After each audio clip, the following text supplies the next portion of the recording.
Welcome back to the podcast. Today we are going to talk about the 7 books that have been life-changing for me, that have really changed the trajectory of my life and my business and my relationship with money, and opened up new perspectives and a new way of thinking and being. And each of these books are books that I have read multiple times. They're like my bedside reads, right?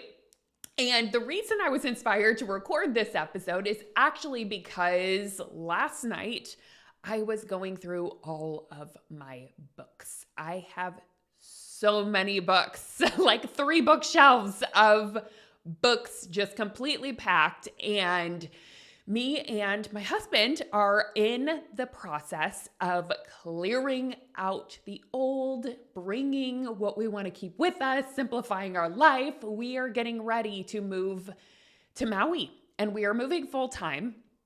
And my word for this is grace, efficiency, simplification.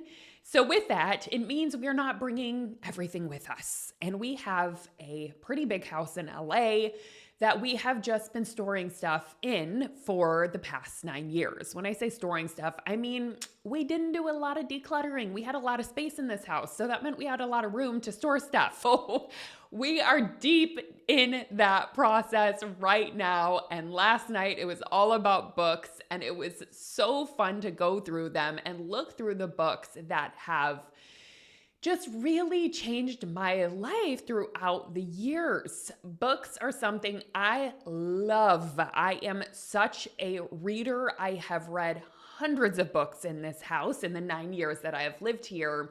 And it was really fun going through the ones that I want to keep and hold on to and looking at what I'm okay with releasing. And with that, it inspired me to look at the books that have been most transformational for me and most eye-opening and have just built a foundation for who I am based upon this variety of books. So I wanted to go through them with you and share what each of them has really taught me.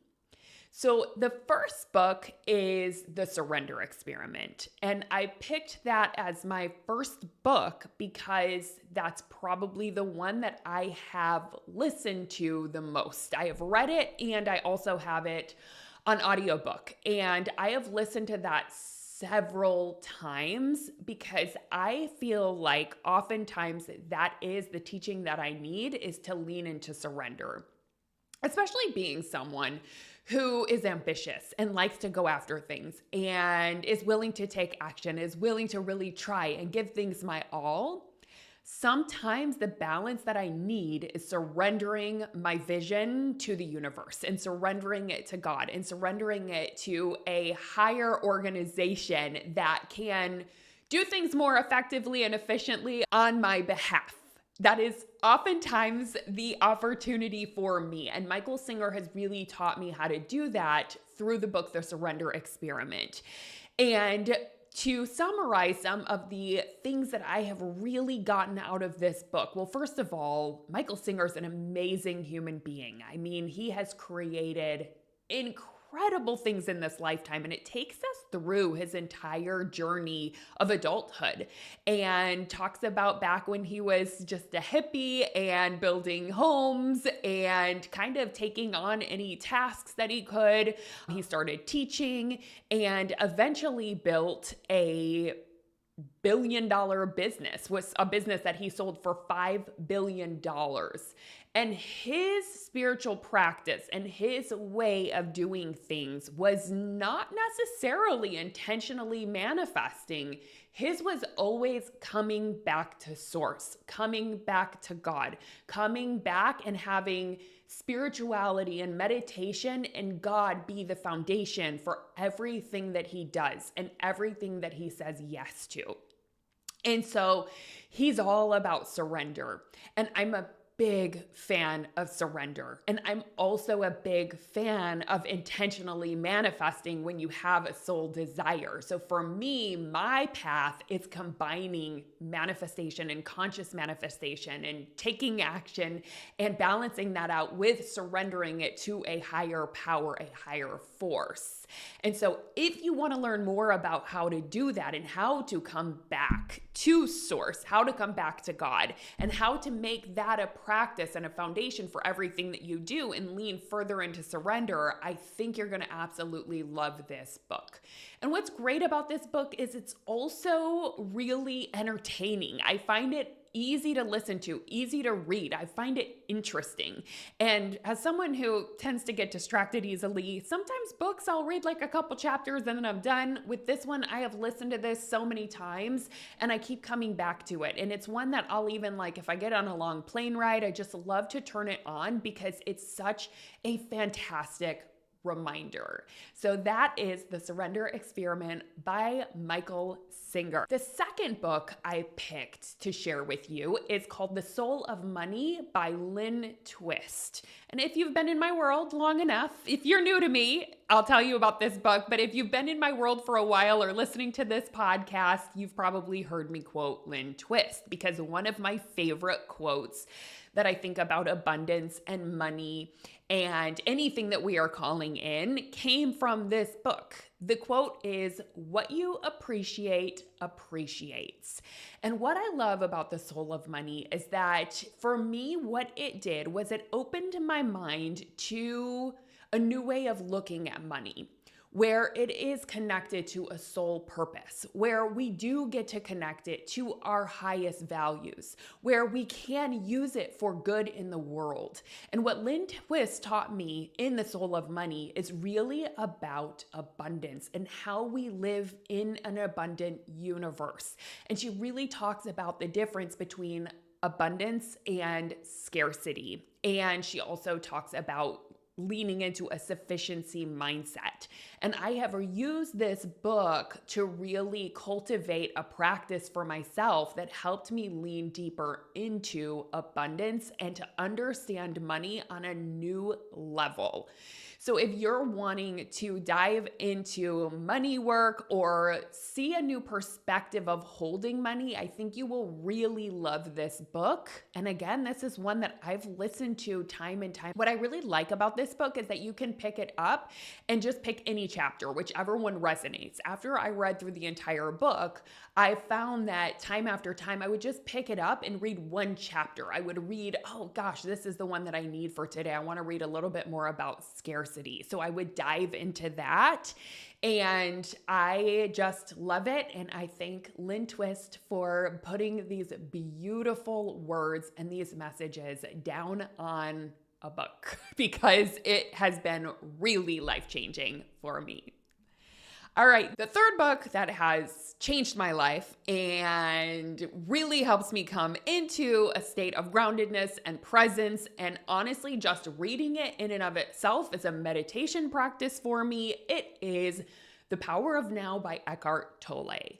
Eckhart Tolle is one of my main mentors and teachers. I have been lucky enough to go to one of his in-person retreats. I'm looking forward to doing more. That's part of my vision for the next year. I would love to go to another Eckhart Tolle retreat. The book, The Power of Now, has been life-changing for me. And what that book taught me is really the difference between our ego and the ego mind versus presence versus stillness versus wholeness, right? And it really helped me to understand what was my ego mind, what is that, and how to work with it. One of my favorite lessons within that book is where he talks about the pain body. And I feel like I used to have a very active pain body. And I began to become aware of it thanks to the understanding that he gave in this book. And the way that Eckhart talks about the pain body is it's basically past traumas, past programming. It's those thoughts that get really activated to the point where you really feel it in your body. And I would notice there were certain times a month that my pain body would get activated when I was really tired. And just having the awareness of what the pain body is and what mine sounded like, how mine showed up, allowed me to work with it in a way that was so healing and has really, I won't say it's eliminated that part of me, but it has massively reduced the amount that it gets active within me because I have so much awareness and understanding around what it is. And this was the first time I ever learned about something like this. So I have to say that was one of my favorite chapters within this book. But he also talks about the power of presence and the power of coming into the here and the now. And in some ways, it does remind me of Michael Singer's approach of surrender, but Eckhart Tolle's approach is coming into the now, coming into the presence. And I think this is one of the best practices we could ever have, no matter what we are working on, no matter what we are healing or transforming or working towards. Coming into the present moment is always where the solutions lie. So often our mind is so stuck in the past or so stuck in the future. So the more we can practice coming back to the presence, that's where our flow state is. That's where our intuition is. That is where our greatest guidance and answers lie. And so this book teaches you how to come back to that state. And I just can't recommend it enough. All right. The fourth book that I want to recommend is my favorite manifestation book of all time. In fact, I have recommended this and sent this to so many clients, and I've had some clients that say, this is my manifestation Bible, right? And it is Infinite Possibilities by Mike Dooley. I love you, Mike Dooley. Mike Dooley has the best energy. I think he is the sweetest, most loving soul. And I just love the way that he writes this book. It's one, again, that I've picked up time and time again, and I come back to, and I have the audio version and I have the book version, and sometimes I will just pick up one chapter of it and read it. But he really goes through the process of manifesting, and his whole thing is thoughts become things, right? The thoughts that you focus on become your reality. And he talks about his life and how he used manifestation to create what he has created. And I use so much of what he teaches in that book as a foundation for my manifestation practice. So I really can't recommend it enough. It's another one of those books that just when you're reading it, it feels like a meditation practice. It feels like, for me, I can get myself into that flow state when I'm reading the book, and I just love it. So if you want to dive deeper into manifestation, grab a copy of Infinite Possibilities by Mike Dooley. I think you will absolutely love it. Side note, I am linking all of these in my show notes. I'm creating an Amazon storefront so that all 7 of these books are right there for you to grab. And I recommend grabbing all of them. They're so good. All right.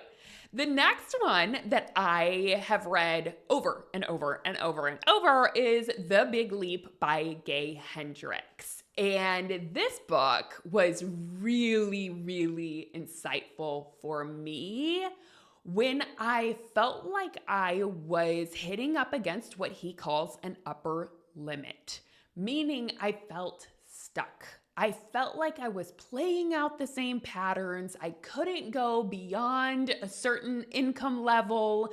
At the time, I wasn't able to lose weight. I was struggling with my weight and my body image. And I felt like I was stuck in the same cycle for years and years and years. And I was trying to manifest a new vision, but I felt really stuck. And this book helped me really understand how each of us has an upper limit, meaning it is kind of like our comfort zone emotionally. If you think about it, it's an emotional comfort zone. Now, A comfort zone doesn't mean we're comfortable. It just means we're comfortable with it. It's the same patterns, it's the same problems that we are used to the point where we are comfortable with those problems. And it's almost more uncomfortable to solve them or to get out of them than it is to stay in it. And in this book, he talks about different ways to approach our upper limits or, those areas that we feel that we are stuck in. And for me, that was really, really helpful and insightful. And I think it was after reading that book and really meditating on the ideas and doing some work around it that I was finally able for the first time in my life to heal my body image. And I lost 50 pounds. And I think that was the year that I ended up starting to make more money than I ever made. Not maybe the exact year, but it was following the workings of that book that really helped me. Now, there's another concept in that book that I absolutely love and live by, which is all about working within your zone of genius and spending time in your zone of genius. And this was not something I knew anything about, right? I never heard of zone of genius. I never heard of the different concepts that he talks about within this of zone of excellence, zone of competence. And what I realized was that the things that light me up most are the things that I am best at and are also the things that make me the most valuable. So it's so interesting because I realized I used to think in order to be deserving and worthy of making money or having like high compensation, it had to be hard. It had to be a struggle. It had to be something I spent a lot of time, energy, and effort on.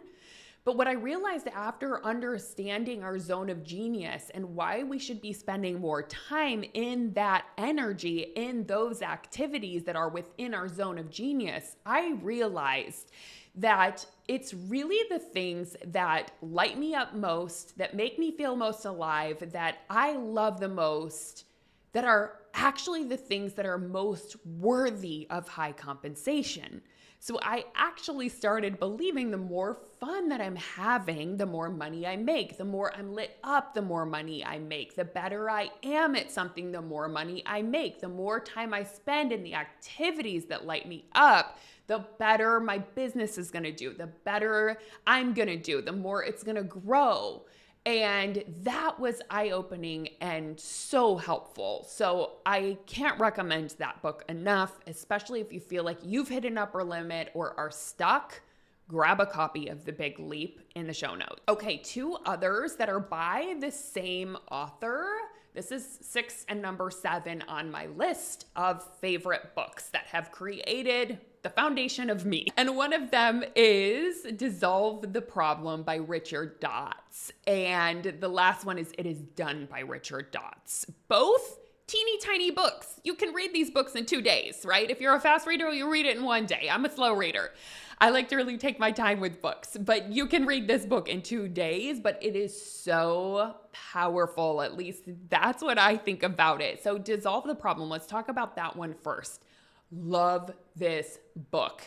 It's totally a manifestation book, but it talks about it in a way where in order to manifest, it's not always just about practicing mantras and trying to get something and trying to force something. Sometimes it's about what we let go of. And sometimes it's about letting go of the problem you are focused on, the worries that you are focused on. If we are always in worry, always looking at the problem, we are not in a solution phase. We cannot find the solution. So he talks about, it's sort of like a reverse way of manifesting, of letting go of the things that you are so focused on that you would call quote unquote problems. And the way that I understand it, my interpretation of this approach is, and giving it to God, right? That's a kind of like surrender, like the surrender experiment. It's letting go of toying with it, thinking about it, trying to solve it, and really letting it go and coming into a place of abundance, coming into an energetic space of wholeness. So you just drop the problem, and that has been an amazing practice for me on my journey. And so I think you will find it helpful if you are someone who is trying to create something new, but you have habits of worry, overthinking, over trying to solve. Like you get really in your head trying to think about it, trying to solve it. And one of my other favorite authors is Wayne Dyer, and he always says there's a spiritual solution to every problem. And I never quite understood what he meant when he said that, but when I read Dissolve the Problem, it started to make sense, and it gave me kind of a how-to of how to bring a spiritual solution to the things that I was struggling with. So love that book, and it's in my list in the show notes. Last one is It Is Done by Richard Dotts. So same author. Also, funny story, right? You cannot find any information on Richard Dotts. His books are only for sale on Amazon. They are not expensive. They are potent, amazing. I have looked this man up. I'm like, who is Richard Dotts? He is no one to be found. So I love that he has his privacy, but he's creating so much value and magic out in the world. And I think that is just so fun. So the book, It Is Done. Ooh, is this one powerful? And I talk about this a lot in my manifestation process and in the soulful manifestation process, is getting yourself energetically operating in a place where you know with certainty your manifestation is right. In some realm, in some timeline, in some reality, it's already done. And taking yourself to the place where it is done. And operating from the place where you know it is yours, it is done, it is unfolding, it is happening. Now, this book really taught me how to do that. So I can't recommend it enough. Again, it's a simple, quick read, but it's so powerful and effective. And I know you're going to love it. I feel it. And I would love for you to dive into some of these books and come tell me what you think of them. Come share with me on Instagram. I'm at Jamie Berman _. I'd love to hear from you and hear what you think. And if you would be so kind, you could even leave a review for me and let me know what inspired you with this episode, or if you've read any of the books. The reviews really help push this content out into the world so that we can have a big ripple effect. And again, if you want to grab any of these books, go to the show notes. I have an Amazon storefront where you can grab all of them, right? So it's just one simple click and you can get as many as you want, or you can save the link and save some of them for later. Start with one of them. And yeah, so happy reading. I hope you love them. These books have changed my life, and I am beyond grateful for the authors who wrote these beautiful words.